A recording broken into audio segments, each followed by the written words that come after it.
Everything starts as an idea. And the problem with you, Paul, is the ideas you have is all about what you can't do. You think about all the reasons why something won't work. You think about all the things that will go wrong. You use your gift of imagination and you think, what's the worst case scenario?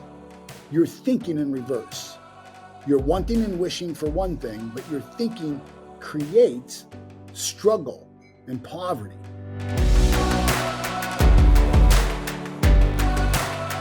What's going on, all you Keep the Changers? Welcome to another episode of Keep the Change. Today, I have to tell you, it is extra special. Again, I think I say that a lot, but I've got a lot of great mentors in my life, but I don't think any of them that I have any more respect for than this gentleman. Paul Martinelli is the founder of John Maxwell Team. He'll tell us about that story in a little bit, and the Empowered Living Group, which he's going to tell us about that in a little bit as well. He's a speaker. He's an author, he's a coach, he's a mentor, he's built some incredible businesses from scratch, and he's a thought leader. So, Paul, thank you so much, my friend, for joining me on Keep the Change this great day. Man, thank you, Bart. Hey, look, I'm also Bart's, president of his fan club. I've been a big fan of this guy, but my favorite book says, by the fruits you know them, right? And yes. There's lots of people who talk a fast game in transformational work and change work, but very few people, have dirt under their fingernails and, dirty boots, right? Very few people like you do. So. Thank you. Thank you so much, Paul. Paul wrote a beautiful recommendation for my book, Keep the Change. And it's right in there, right at the top of being one of those things that was a memory I'll never forget. So, Paul, your history is phenomenal. Your story of building businesses is epic. You've sat at tables with some of the most influential men in the world, and you've influenced, obviously, some of the most influential men and women in the world. So give us a little story. Most people that are listening to this know about Paul Martinelli because I love teaching your sales processes. But tell us about Paul. Tell us about what motivates Paul to get up and build businesses and thrive at such a high level. Well, I can tell you this. I think my story is very common. I think the story's common. I think the outcome is probably unique, but the story's very similar. I was born and raised in Pittsburgh, Pennsylvania, kind of blue collar part of the United States. My father left my family when my mom was 3 months pregnant with me. I grew up in a very traditional Italian family. I grew up Catholic, raised poor. They always say there's two types of poor. Like some people say, we were poor and we didn't know it. Well, then if you were poor and you didn't know it, you weren't poor. We were poor and we knew it.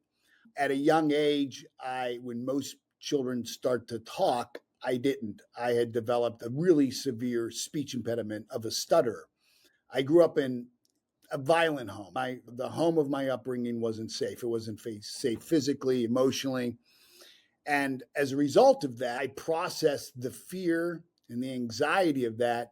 It manifests in the way that I spoke. And so I still stammer today, but it was debilitating. If I were to talk, I spoke like this until I was about 14 years old. And so, when we are young, and we are growing up in this dominant culture of influence, the other 5-year-olds and 6-year-olds on the playground of life, very quickly kind of a pecking order is found. And anything that is, different from you and everybody else, all the kids kind of pick on that. Some kids were tall and skinny like bean poles. Some were short and round. Some had ears that stuck out. Some had, freckles on their face. For me, it was that I stuttered. And so the kids had a field day with that, right? They would tease me and pick on me and, hey, dummy. They would, mop up my stutter. Hey, stupid. Now, I knew it hurt my feelings. That I knew. But I didn't know what was being programmed in my little mind. Before the age of 12, all of us haven't developed the age of reason. And so we are really operating from our subconscious mind. Our subconscious mind is deductive, meaning that the subconscious mind has no ability to reject an idea. Any idea that is placed into the subconscious mind, we accept as truth. This is why, young children, 5, 6 years, 7 years old, even I've got a 9-year-old who believes in Santa Claus. Kid's super bright, right? Can speak Chinese, is doing like 6th, 7th grade math. And yet we programmed him at a very early age to believe in Santa Claus. And he kind of lives a sheltered life. He's homeschooled, and we kind of keep his environment secure. And so he doesn't even question it. He just accepts it, Santa Claus. Now, that will eventually go away as his full reasoning mind develops. But right now, he doesn't have the ability, the cognitive skill to reason like you and I do. So in our conscious mind, we think, we're aware, right? We can process, we challenge ideas. In our subconscious mind, we just accept it. And so for me, my little mind was programmed that I was dumb and I was stupid. I was dumb and I was stupid. And then it was reinforced through school. I was labeled, with a learning disability from the time I was in kindergarten till the time I was in 8th grade. 2 or 3 times a week over the loudspeaker in the classroom. The school secretary would come over and say, Mrs. Olszewski, please send Paul Martinelli down to the special ed room. Back in the 1970s, when I was being raised, a learning disability, a speech impediment was considered a learning disability. I wasn't learning disabled until they programmed in my mind that I was. And so I never really expected much from myself, and nobody else expected much from me. Here's the interesting thing. I have 2 older brothers and an older sister. My older sister graduated. She went to the same elementary, same junior high school, same high school. She grew up Italian in Pittsburgh, Catholic and poor. She went on and graduated #1 in her nursing school. My older brother, Tom, he went to Lincoln Elementary, Jefferson Junior High School, Mount Lebanon High School. He grew up Italian, Catholic, and poor. He went on and got a degree in microbiology and became an Apache attack helicopter pilot in the U.S. Army. They don't pick the dumb ones to fly Apaches. My brother David, he went to Lincoln Elementary, Jefferson Junior High School, Mount Lebanon High School. He grew up Italian, Catholic, and poor. He got a full scholarship to Carnegie Mellon University, got a PhD in civil engineering, became the youngest tenured professor at West Virginia University, became the dean of the engineering school. And then there's me. And I failed out of 10th grade.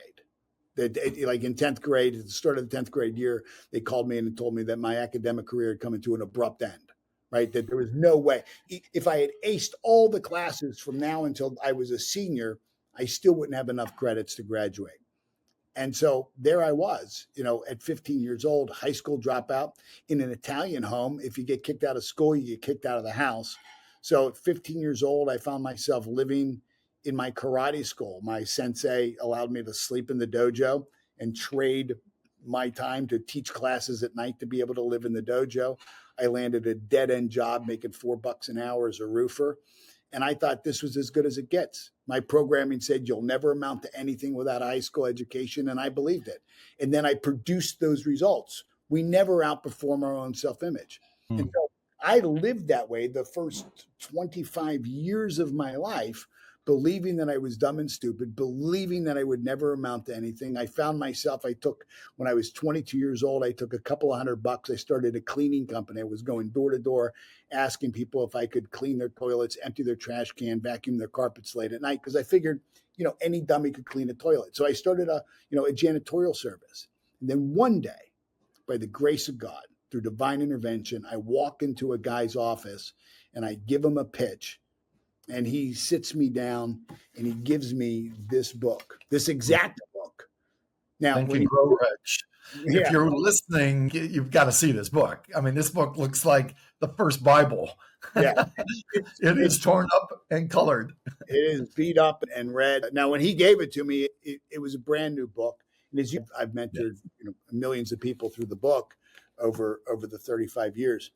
And here's the interesting thing is, Patrick said, look, if you're not a millionaire in 5 years, it won't be my fault. If you do what I show you to do, the way I show you to do it, the number of times I show you to do it, if you're not a millionaire in 5 years, it won't be my fault. Now, here's the thing.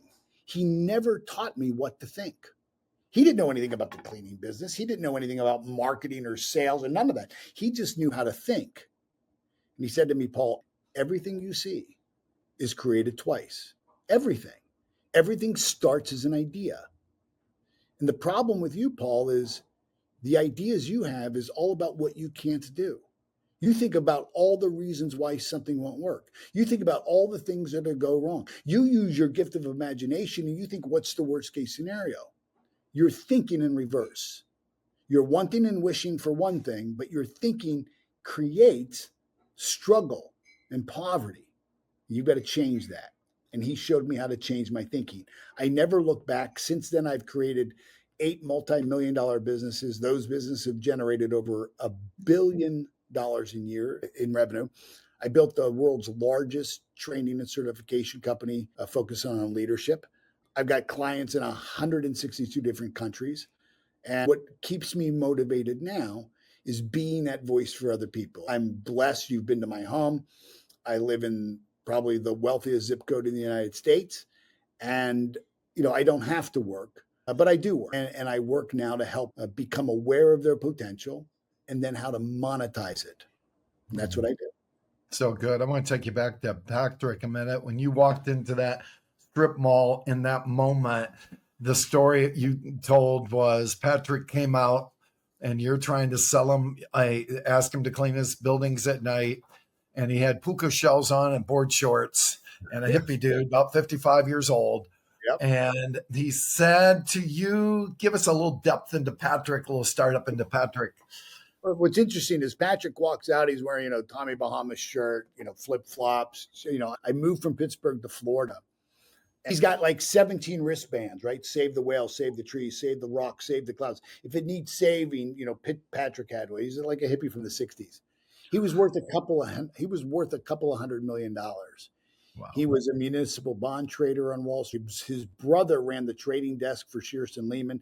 His father was the chief tax lawyer for the largest company in the world at the time, was Exxon. And, Patrick had huge trust funds, but also had made, millions on his own. And he said, look, I'm going to mentor you. I'm going to show you how to get rich. And I'm going to do it for free, but I'm not going to do it for you. And you have to go first. I'm going to give you an assignment. You're going to do it. If you don't do it, we're done talking. That's all there is to it. And I figured, you know what? My way wasn't working. Like, what do I have to lose? And I think for the first time, somebody really saw potential in me. Mm-hmm. Now, I didn't believe in myself. Nothing changed overnight, but I believed in Patrick's belief in me. And one of the things that I've learned is that anybody who has achieved sustainable success has done so on the borrowed belief of other people. They didn't start with the belief. They may have had the want, the wish, the hope, the desire. May have been inspired, but fortified belief that they could do it. No, that usually comes from somebody else seeing our potential and betting on us. So that moment, man, you had mentioned you've mentored millions of people in Think and Grow Rich. How many times have you read that book? Oh, this probably a couple of thousand. Couple of thousand times. Isn't that so fascinating? Yeah. And obviously if one goes to your empowered life and you look at the different courses you offer and the different teachings that you offer, they are one of my favorites, I have to tell you, and I'm licensed to teach it, is self-image mastery. I love that because I'm working on that every freaking day. And it sounds like that for you was a big basis. You mentioned earlier Matthew Maltz's quote, you can't exceed your own level of self-belief. I think I say it every podcast. Yeah. And thank you for that, because I had a limiting belief. And until I could get rid of my limiting belief, I couldn't grow. You are the poster child for that. What was it that when you step back and you look, obviously your teachers, what you read, we are the books we read, the people we meet. What was it that really motivated you to get from that place of the pit to the place of prosperity where you are now? Yes, you had some self-belief, but what was the trigger? I mean, you didn't just build a little bitty business. You built 8 multi-million-dollar businesses. Yeah. I guess my question, Paul, is how in the heck did you do it? What got into you that say, there's no limits, there's no fear, I can do this, I can walk to John Maxwell's backyard when I don't know him? Talk to us about how you busted out of that limiting belief and had such extraordinary success. Well, I think if what I did was, through the process of awareness, I became aware of what I was believing, right? See, you'll hear people say, I believe this, I believe that, and yet their results would indicate they don't believe it at all. Like they never even heard the idea. So in the book you mentioned, Psycho-Cybernetics by Maxwell Maltz, it's not what we tell ourselves, it's what we really believe in our sanctum sanctorum, in our heart of hearts. As a man believeth in his heart, so is he. And so what Patrick had me do is he had me challenge every one of my beliefs. I'll give you an example. Like I thought, nobody could ever become rich cleaning toilets. Nobody gets rich being a janitor. And he said, okay, I want you to look up a company called American Building Maintenance. And I did. And here's an $11 billion company. They had over 75 people making over $1 million working for them. Largest cleaning company in the world. They're cleaning restaurants. At the time, they were cleaning the World Trade Center, Sears Roebuck Tower in Chicago, right? Well, I was trying to figure out how to clean the dentist's office. They were cleaning, major airports, right? Like you go into a car dealership, one guy's trying to figure out, how can I afford the monthly payments? Somebody owns all of them. Somebody owns the whole dealership. What's the difference? Chances are the guy who owns the dealership isn't any smarter than the guy who can't figure out how to make the payments. Has nothing to do with education. As a matter of fact, in this book, Napoleon Hill sits down with Andrew Carnegie at the time, arguably one of the wealthiest men in the world, and he asks Carnegie a simple question. What's necessary for a person to accumulate a fortune? And without hesitation, Andrew Carnegie says this. He says the accumulation of a fortune calls for power. Power is acquired through highly organized, intelligently directed, specialized knowledge. But the person who accumulates a fortune doesn't have to have the power, doesn't have to have the knowledge, doesn't have to have the expertise. They just know where to get it. And see, for me, Bart, that was absolutely freeing because I didn't have the answers. I didn't have the know-how. And I thought because I didn't know how, that meant I couldn't do it. And Napoleon Hill is saying, Edison didn't know how to illuminate the world. Jarvik didn't know how to create the heart. Salk didn't know how to cure polio. They never knew how. Knowing how has never accomplished anything. Knowing why inspires you to find the how. Then in the book, he said he came to the conclusion after studying 500 of the wealthiest men, Ford, Rockefeller, Alexander Graham Bell, the Wright brothers, right? 4 sitting U.S. presidents. He said he came to the conclusion that it wasn't an abundance of generalized or even specialized knowledge that led them to success. See, I've been beating myself up my whole time because, I was a high school dropout and I thought, look, you can't get anywhere without an education. But now he says it wasn't that these guys were any brighter than anybody else. Edison only had 3 months of formal education. Ford wasn't a rocket scientist for sure. The Wright brothers, were bicycle repair guys.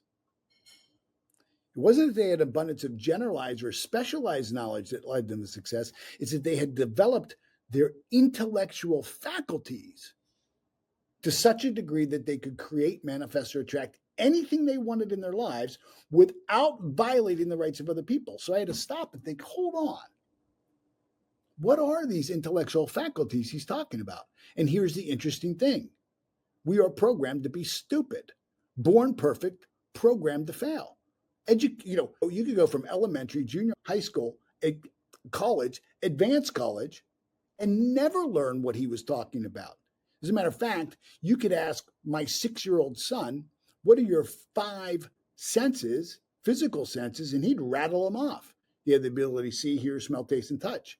You could ask a Harvard graduate, what are the 6 intellectual faculties that Hill was talking about that led Edison, Ford, Rockefeller, Alexander Graham Bell, what led all these great men and women to high levels of success and achievement? And at best, they would be guessing. And I realized I had been programmed to be dumb. I had been programmed for poverty. And so the big difference for me isn't what I did as much as who I became. And what I did was I started to challenge my beliefs. And when I started to do it, Bart, what shocked me was the level of agreement I had made with stuff that made absolutely no sense, that had no merit. that had no basis of foundation. And when I started to challenge it, here's what I realized is there is not a limiting belief that can withstand the sustained assault of truth. And what I realized was that I was living my life from the facts of my life. It was a fact I was a high school dropout. It was a fact that I wasn't really that educated. I wasn't that smart. It was a fact that I grew up with a stuttering disability, stuttering impediment, and I still had it. It was a fact that I was poor. It was a fact that I didn't know what I was doing. It was a fact that I had never been in business. All of those were facts. But facts change. And not only do facts change, we can change them. Truth, though, what's the truth? The truth is that I've been gifted with infinite potential. The truth is that I was living in the wealthiest country of the world. The truth was that I had opportunity all around me if I was willing to work, if I was willing to learn, if I was willing to take a risk. And what I realized was, like most people, I had a high level of desire and a low level of willingness. I can't tell you the number of times I've mentored people, and you've been in the rooms that I've taught, where people will come up to me and say, Paul, I will do anything. Just tell me what to do. I'll do anything you tell me to do. And what I have found, what that means is anything that's convenient. I'll do anything that is aligned with my current belief system. I'll do anything that keeps me in my comfort zone, but I won't ever take a risk. Do you know how many people will email me? I get them. Oh, I bet I get 10 emails a week from people who say, look, I've got an idea. Why don't you put up $1 million, invest in this, and we buy this, and then, we can do this together. What? Why don't I put up $1 million for your idea? Like, you want me to bet on you before you bet on you? Like, when I sat down with John Maxwell at the Jupiter Hills Country Club in March 2010, and I said to John, I've got an idea. I got an idea for a certification program that I believe is worth $100 million. And here's what I'm going to do. I'm going to put up the first $500,000. I'm going to build it all. I'm going to fund it. I'm going to build it all. I'm going to give you the first $1 million to guarantee it. And then as it grows, I'm going to get my money back at 6%. And then you and I are going to be partners. I'm not going to work for you. We're partners. I wasn't the first person to pitch John Maxwell on a coaching certification program or a train the trainer program. I was the first one to say, John, I'll put up all the money. Everybody else had gone to John and said, geez, John, you've written 100 books. You've got all this great content. You're a very wealthy guy. Why don't we do this? Why don't we take all of your content, all of your money, all of your contacts, and all of your experience, and why don't we start a company together? You didn't need that. And I think, you went through the program, you saw it. When you joined the John Maxwell team, and I think you joined probably around 2017 or 2018. 13. 13. Oh, yeah, 13. Okay, so you got in early. Yeah. Let me just ask you a question. How often did you see or hear from John Maxwell? You were the face. That's right. In other words, John was making millions of dollars a year, and I think he worked 5 days a year. Yeah, only at certifications. That's it. And even then, he was on stage for 2 hours twice, and the rest of the time, he kissed babies, signed books, and took pictures that people paid for. Yep, exactly. But that's the way it should be. So I came to John, and what's made me is I don't think I have any greater desire than you or anybody else. But what I do have is a willingness and tolerance to invest in me and take risks and bet on myself and go to the casino of life and put it all on Paul. Very few people are willing to do that. Yeah, so good. And what I love about that is, again, huge stones, again, courage, a willingness to risk. Tell me about a moment that you did risk that didn't have the outcome you wanted. Oh, but it ended up and there's a lot of those because you risk so much so many times. I'll give you $1 million. Turn it around. Yeah, I'll give you $1.5 million failure. So I had this idea. Everybody was, once we started the John Maxwell team and, we started making, $10, $20 million, $30 million a year, everybody in the market said, geez, maybe we should do a certification. And so, everybody else, started to try to do what we did. And all of a sudden, Facebook ads got, clumsy and clunky, and everybody else was doing it. And then, everybody wanted to, cut by. So it became a race to the bottom in pricing. And I said, I want to get out of this game. What I'm going to do is I'm going to try marketing a different way. And I took out an ad with Rush Limbaugh. And I met with Rush Limbaugh's team. I had to qualify to get the meeting. And me, John Maxwell, and Rush Limbaugh sat down, and I said, look, we're going to spend $1.5 million to have you do a 90-day marketing campaign. Monday through Friday, you're going to do 2 one-minute commercials, but we want them live. We don't want them recorded. We want you to embed it into the story. So often, if you listen to radio hosts, what they'll do is they'll be talking about a topic, and then before you know it, they're talking about your ad. So Rush would pontificate on, the Obama administration or whoever he was talking about that day, and would lead into this talk about leadership. And then he would talk about John Maxwell's leadership, and you should become certified. We paid $1.5 million, and we brought in $500,000 worth of business. And here's what I've learned. In this book, each chapter of the book is a principle of success and achievement. There's 13 principles. There's not a chapter called luck. There's a chapter called faith. There's not a chapter called, get a great education. There's a chapter on imagination. There's not a chapter on, start with a lot of money, but there is a chapter on desire. It's also a chapter on decision. And he said that there's something about successful people is that they have a habit around decision making, and that is they make decisions very quickly and seldom, if ever, change them. They seldom, if ever, change them. Where unsuccessful people are wishy-washy. They can never make a decision. They go back and forth, and should I do this? Should I not do this? Here's what I've learned. I am unattached to making the right decision. I could care less if my decision's right. I don't care at all. Because I know I can make any decision right. I don't need to make the right decision. I need to make the decision right. What do you mean? Well, at the end of 90 days, it looked like we had made the wrong decision. We had made $500,000 on $1.5 million estimate. So now what do? Do I take the loss? Or do I leverage the loss, harvest the good, use some of those resources? How do I now make this decision right? And we started to leverage all of those people who did join and say, okay, if these people joined, they probably know 3 or 4 other people. And you will probably recall we started a mentorship program where we started having people sponsor other people into the program as an affiliate. And if you came in through the Rush Limbaugh program, we gave you a 50% margin on anybody that you referred. We doubled that next year. That $500,000 became $1 million. And then we did it again, and we did it again. And so we ended up, through the people who joined from that $1.5 million ad, we generated about $12 million. Wow. So we had made a decision. The decision went against us, but then we made the decision right. It's not about making right decisions. I mean, if you look at it, what did Edison do?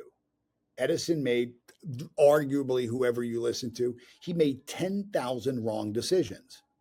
But in every one of those wrong decisions was a learn to make the decision right eventually. And then he illuminated the world. So what's that question you ask yourself, Paul? For me, it's what I do right, just because I keep my self-esteem stable, right? What do you do right today? What did you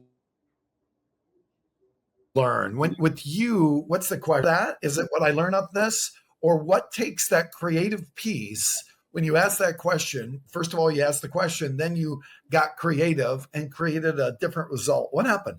How's that happen in your head? If I act on this idea, will it move me in the direction of my dream and purpose? That's the question. Okay. Is it? Can you say that again, please? If I act on this idea, will it move me in the direction of my dream and purpose? Love that. Like, is it in harmony with my purpose? Purpose is the reason why we do what we do and the filter through which we make all of our decisions. That's what purpose should be. Is this decision in alignment with my purpose? If it worked out, would it move me in the direction of achieving my goal? Would it get me closer? Now, it may not get me there, But, I wasn't looking for that ad to, get me to the promised land. I was certainly wanting it to work. Don't get me wrong. I certainly had high hopes for it, and I wasn't happy when it didn't. But I also knew, okay, I got a result. We need a result. You need a result in order to improve a result. You know how many people sit on their butt and never move because they're waiting for the result first? It's like they go over to the fireplace and say, give me heat, then I'll go chop some wood. Doesn't work that way. You've got to go chop the wood. So, Paul, again, somebody's listening to this, they either own a business or they're working in a business, might be a car dealership, might be a Chick-fil-A, but they're listening to this and they say, I've been walking in fear. And there's so many people that are listening to this too that don't have a vision. You mentioned walking in purpose.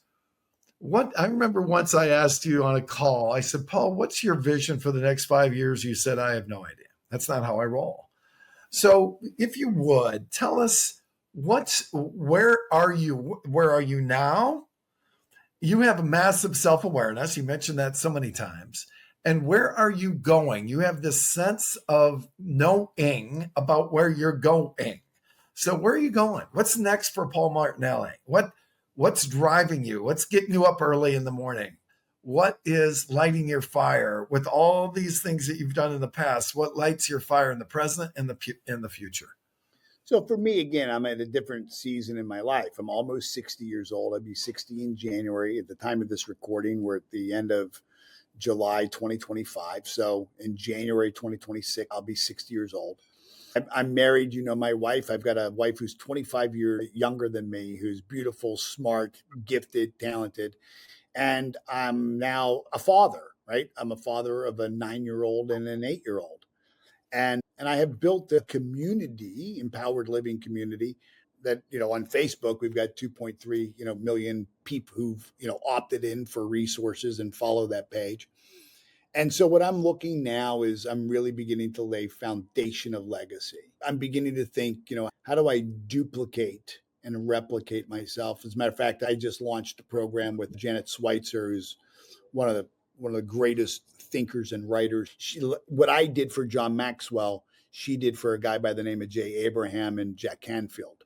And so we have a program called Replicate. And what I'm purpose for now is helping people identify what their purpose is and how to monetize it. I'm a capitalist.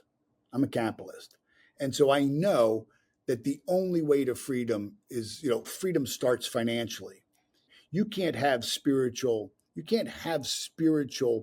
freedom if you're hungry, if you're up at night worried about your mortgage. It's a whole lot easier to be holy when you're not hungry, when you've got your wants and your needs met.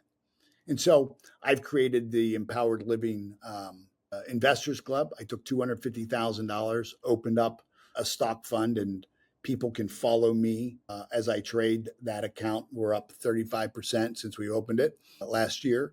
And I'm teaching people, prosperity consciousness. I'm teaching them how to think about money differently. In the next 6 months, we're going to open up 3 more funds. So we're opening up an AI robotic and fusion energy stock fund. We're opening up a database robotics stock fund, and we're opening up a dividend stock fund. Each, I'll fund them all with my own money, $250,000 each. So we'll have $1 million invested, and people who are part of the program can just follow along. And every month they get, they know what I'm buying, when I'm buying it, what I'm selling, why I'm doing it, and then live calls. Again, I'm not telling them what to buy. I'm just showing them what I'm doing so that I can model. Nobody modeled that for me. And, I didn't have a father growing up. Nobody modeled. We grew up in poverty. So we weren't having prosperity consciousness talks. And so I'm now creating tools, resources, programs, and opportunities for people to get financially free, because I know, the way God got to my heart was through my wallet, through the principle of tithing. And I just know that, if you're going to create something sustainable, it takes money. Let me just ask you, there's a chicken and a tiger. A chicken and a tiger. Why is the tiger almost extinct? Why is the tiger almost extinct? And the reason is because chicken's on the menu. There's a market for a chicken. There's a sustainable financial model for chickens. The minute we start serving tiger meat, guess what? The tiger will be saved. You can go, and I know you're going to go see our friend Dan out in Texas. You can go to Texas, and there are herds of extinct antelope from Africa. They're extinct in Africa. They're gone in Africa. They're done. They're gone. They didn't make it. But there's herds of them in Texas. Why? Because you can go down there and you can trophy shoot them. They've created a market for them. And people from all over the world go to these huge, like 25,000 acre ranches, and they go and they hunt these beautiful exotic animals.